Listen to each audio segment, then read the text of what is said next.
নমস্কার, কেমন আছেন সবাই? ঝাড়খণ্ড গৃহবধূ ব্লগে আপনাদের স্বাগত জানাই।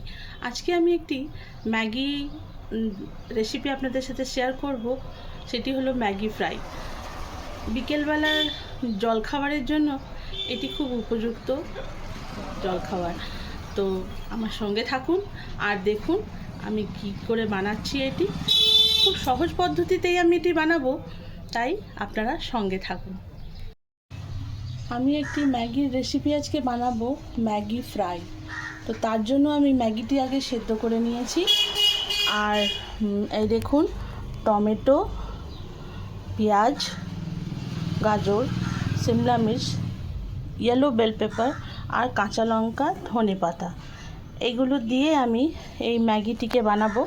দেখতে থাকুন আর সঙ্গে থাকুন আমার সাথে। এই দেখুন, প্রথমে আমি পেঁয়াজগুলোকে সব তেলের মধ্যে দিয়ে দিয়েছি।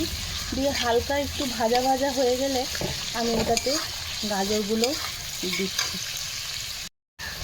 গাজরগুলো আমি এর মধ্যে দিয়ে দিলাম। আর ওই লঙ্কা চিড়ে রেখেছিলাম একটু ঝালের জন্য, সেগুলোও আমি এর মধ্যে দিয়ে দিয়েছি। ক্যাপসিকামগুলো আমি একটু পরে দেবো, কারণ ওগুলো খুব তাড়াতাড়ি গলে যায়। গাজর সিদ্ধ হওয়ার আগেই ওগুলো গলে যাবে, তাই জন্য আমি এখনও ক্যাপসিকামগুলো দিইনি। গাজরগুলো হালকা একটু সেদ্ধ হয়ে যাক, তবে ক্যাপসিকাম আর টমেটোটা আমি একসাথেই দেব। দেখুন, গাজরটি পেঁয়াজটি নিজের মতো সিদ্ধ হয়ে গেছে। এবার আমি ওর মধ্যে দিয়ে দিলাম টমেটো আর সিমলা মির্চ, বেল পেপার, সবটাই আমি ওর মধ্যে দিয়ে দিলাম।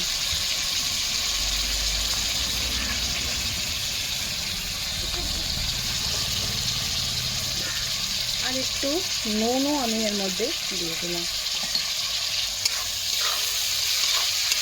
এটা সবটি একটু ভাজা হয়ে গেলে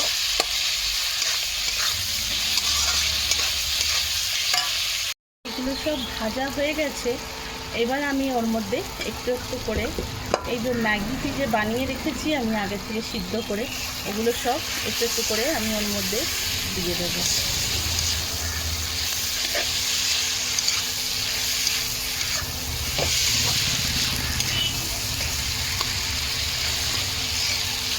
আর একটুখানি ম্যাগি মশলা, যাতে স্বাদটা একটু আলাদা রকম লাগে, খুব ভালো লাগে খেতে। আমার ম্যাগিটি কিন্তু রেডি। এবার আমি ওর মধ্যে একটু গার্নিশিং করার জন্য ধনে পাতা ছড়িয়ে দিলাম। দিয়ে এবার আমি ম্যাগিটি নামিয়ে নেব। রেডি আমার ম্যাগি ফ্রাই।